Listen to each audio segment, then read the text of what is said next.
Hi guys, and welcome back to the channel for another unboxing. My good friend Markus sent me another Seiko, a Seiko Presage. This is actually the first Presage on the channel. I don't know how to pronounce that. Is it Presage or Presage? Nah, I think it's Presage. And we're gonna take a look at that. But I actually kept it for a little while, so he had to go buy another one. So now he has a black one and a white one. I'm gonna show you a picture of both of them right here. So big thanks to you, Markus. And let's take a look at another Seiko on the channel. Let's head on over to the table and take a look at this beautiful little Presage.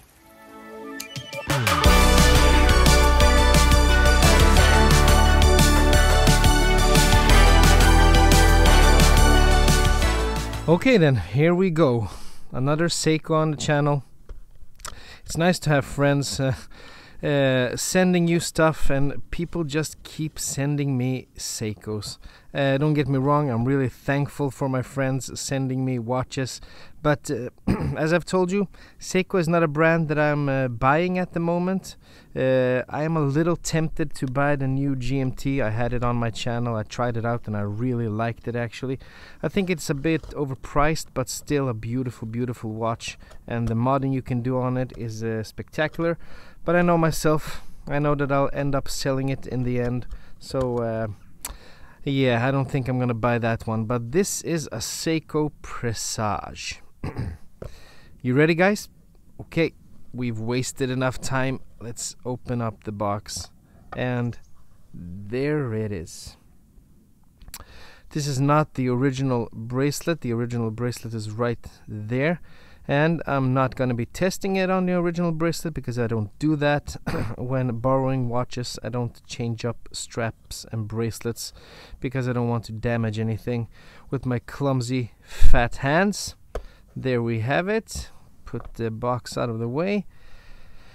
Okay, Seiko Presage with that creamy vanilla dial. I'm just gonna give it some juice.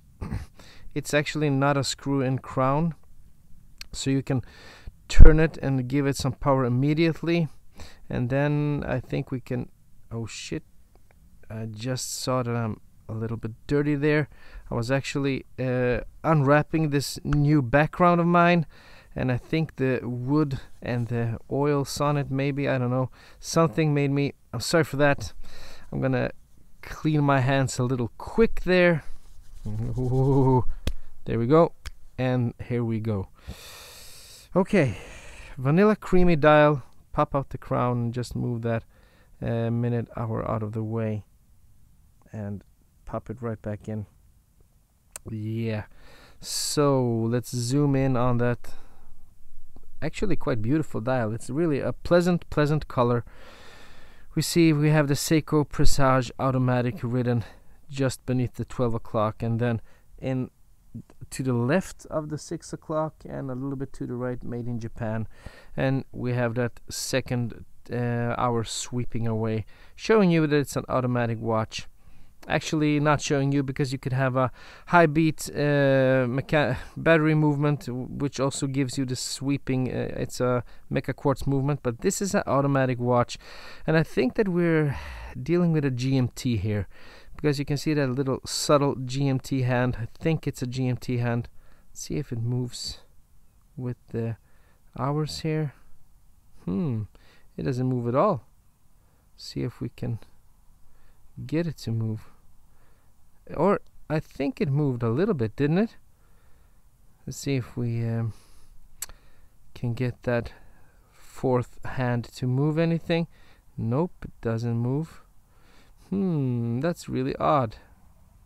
No, now I get it. It's not a GMT. This is a power reserve indicator. You see, the more power I'm giving it, it just adds up. It's way over 30 now, and now it's crossing to 40, and then it stops right there. I'm just guessing that this is a 40 hours power reserve watch.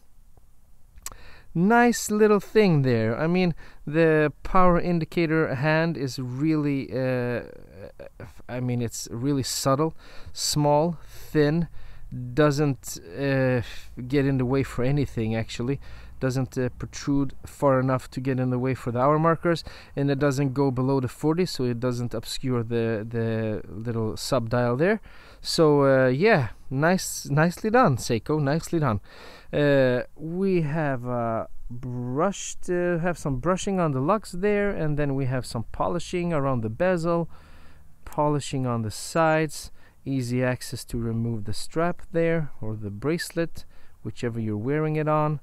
We have a stamped crown with the Seiko S, and since it's not a screw-in crown, you could actually set it straight. Nicely done. Looks like it has some nice curvature on those lugs. We have a domed glass. I think this might be a sapphire glass. This is an unboxing, so I'm not having all the information here, but I'm actually gonna put a little information box right in the corner here in the left, telling you if it's a sapphire or not. Let's take a look at the case back. Yeah, it's an open case back, and my friend Markus has put this on a really nice brown leather, like a mocha leather strap here, with some nice polished details on the lock there. Looks good, feels good, feels really soft to the touch. It's gonna be a pleasure putting this on the wrist. Let's open it up. Let's take a look at the case back. Oh yeah, this is a nice and soft strap. And there we have the Seiko case back. Water resistant stainless steel, made in Japan, and 29 jewels. It's a 4R57A movement. Seiko Time Corporation. You see it beating away, and you see the rotor. It's actually, I mean, for what it is, it's actually quite a beautiful movement. I'm liking that the rotor is gold or bronze colored. It's a really nice touch, and I always like to see the heart of a watch beating away. So let's try it on. I'm actually not wearing anything on my wrist today because I'm shooting 4 unboxings back to back. I'm not going to be releasing them at the same time, but I'm shooting them back to back, so it's easier to not wear anything at all than to remove, apply, remove, put on, remove, put on. This way it's a little bit easier. See if we can go one more step. Yeah, there we have it. There we go, and there it is. 20mm wrist size Seiko Presage with the vanilla colored dial. Looks good. Yeah, it's a classic looking watch. It gives me more of a gentleman. I mean, this is not, I mean, in my opinion, it's not of a sporty watch. Maybe it would have looked more sporty on the metal bracelet, but compared with this nice brown leather strap, it gives me a little more of a gentleman feel. A watch that oozes a little more refinement. It's quite beautiful, actually. Nice curvature on those lugs. It's not thick. We have a domed, whatever that is, sapphire or mineral glass. I guess if it was sapphire, it would have said so on the back, on the case back of the watch. So I'm guessing it's a mineral crystal, but I might be wrong. And as I said, please check the info box there. It might be sapphire, but yeah, it wears great on this strap. Let's take a look at the bracelet. But I'm really liking the look of this one. As you know, if you've seen a bunch of my videos, I'm liking white colored dials, and I'm always trying to buy a white colored dial watch and keep it in my collection, but I always seem to sell it. It's something, I don't know, I like it, but when I have it on for a while, I do not like it as much, and then I sell it, and then I see another watch, and then I like it, and yeah, it's a love-hate relationship maybe. Applied markers, it looks good. It looks nice. One thing though, I do not know why this there's a line there from the 11 o'clock. It's a black line going straight through 12, 1, 2, 3, 4, and it stops at 4 and 40 hours power reserve there. I'm not sure why it starts at 11 o'clock. I'm guessing that the E there, just before the 1 o'clock, the E must stand for empty.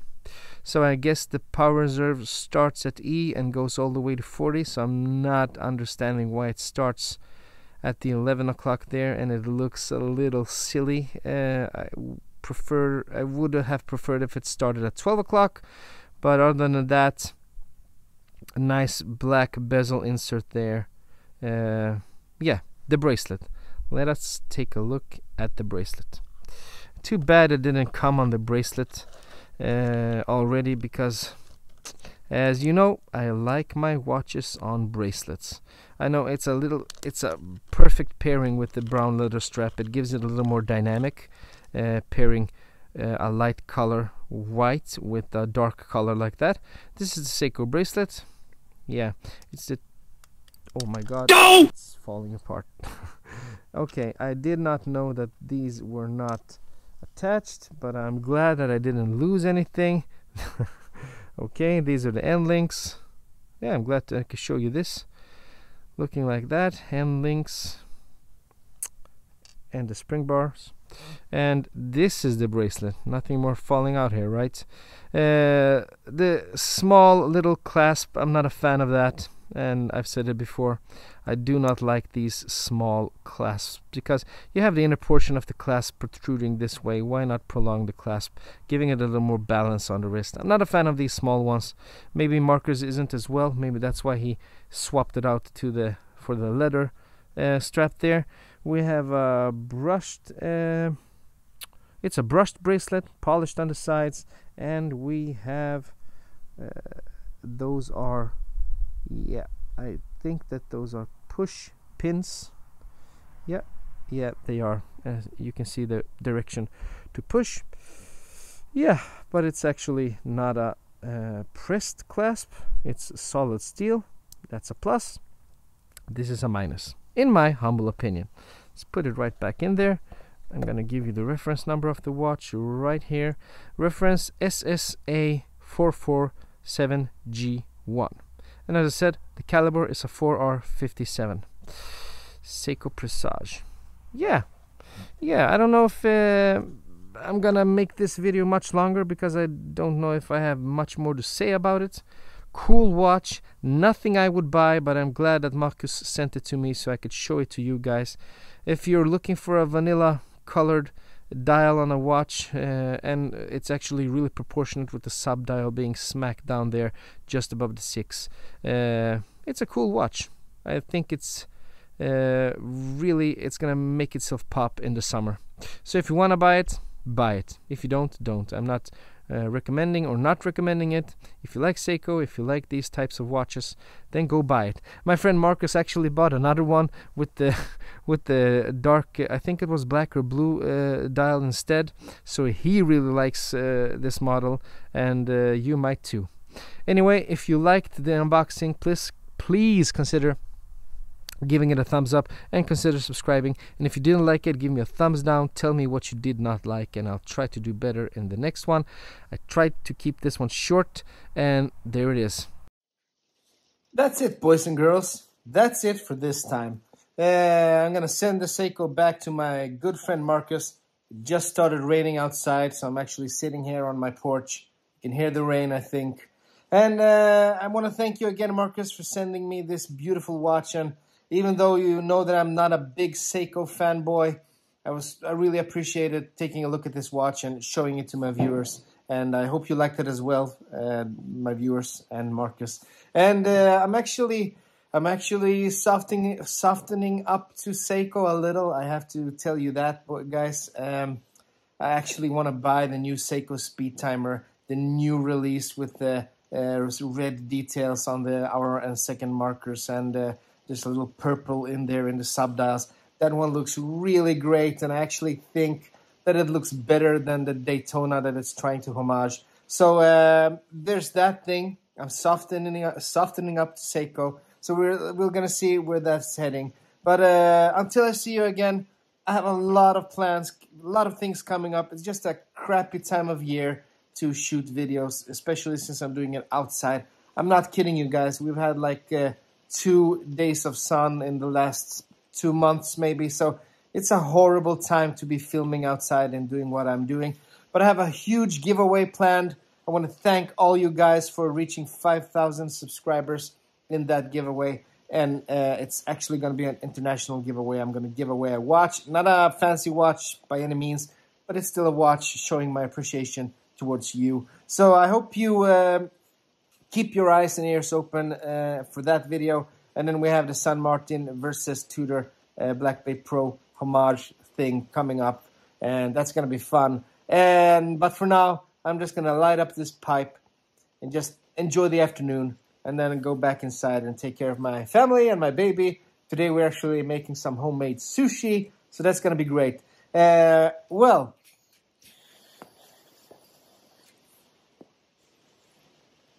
until I see you again, my friends. Bye-bye. Have a great day. Need some more. Damn it. Ah, there we go.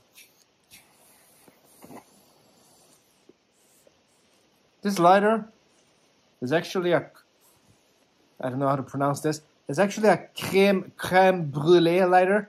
You know the dessert dish that you flame on top? My dad bought this to me. He thought that maybe I'm going to sometimes make crème brûlée, but it's actually perfect for the pipe.